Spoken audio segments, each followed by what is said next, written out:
Hello everyone, good morning, afternoon, and evening. My name is Imam Buhari, and today I'm going to present my project for English exam.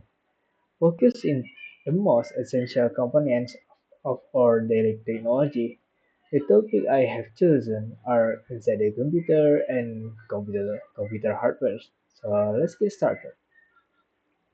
First, let's talk about what actually goes on inside our computer. Many people think the computer is just a monitor screen, but the real brain is hidden inside a box called the system unit or the computer case. Inside this box is where all the data processing magic happens.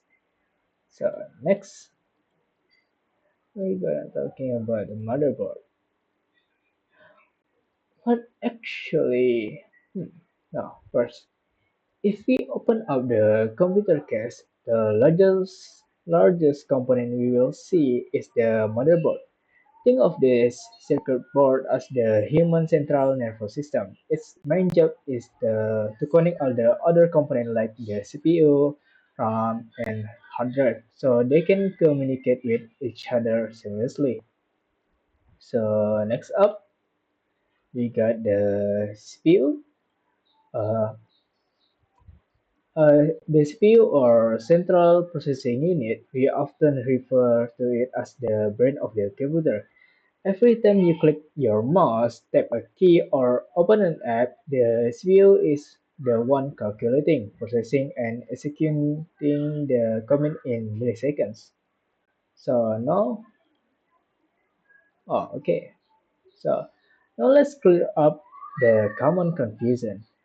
The difference between the two types of the memory inside a computer. First, we have RAM, which is short-term memory. It temporarily holds the data of the apps you are currently using to keep things running fast. Second, we have storage like SSD or HDD. This is long-term memory where your files, photo, and operating system are saved permanently, even when the computer is turned off. So to warm up the inside of the computer, none of these amazing components work without electricity. This is where the PSU or power supply unit comes in, converting powers from your wall outlet into saved energy for the computer. And because this part gets very hot while working, we need a cooling system like fans or liquid cooling to prevent the system from overheating or getting damaged. So moving on our second topic, computer hardware in general, simply but hardware refers to all the physical part of a computer that we can see and touch. Generally, hardware is divided into the three main categories: input, output, and storage device. The first category is input device.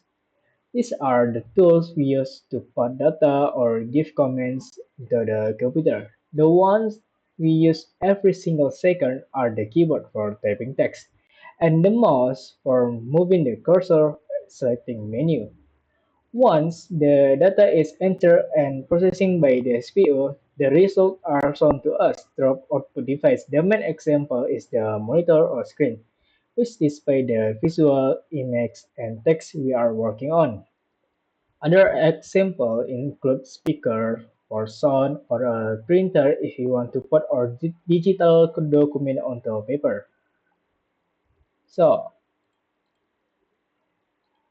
beside the main device, we also have supporting hardware called peripherals or external device.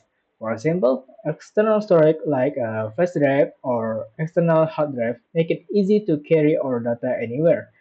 We also rely heavily on webcams and microphone. We are essential for video calls or recording presentation just like me I'm doing right now.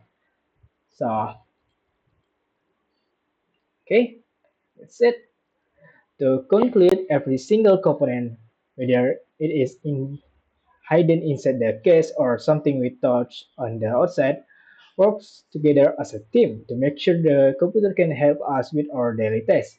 This is all from my presentation regarding inside the computer and hardware.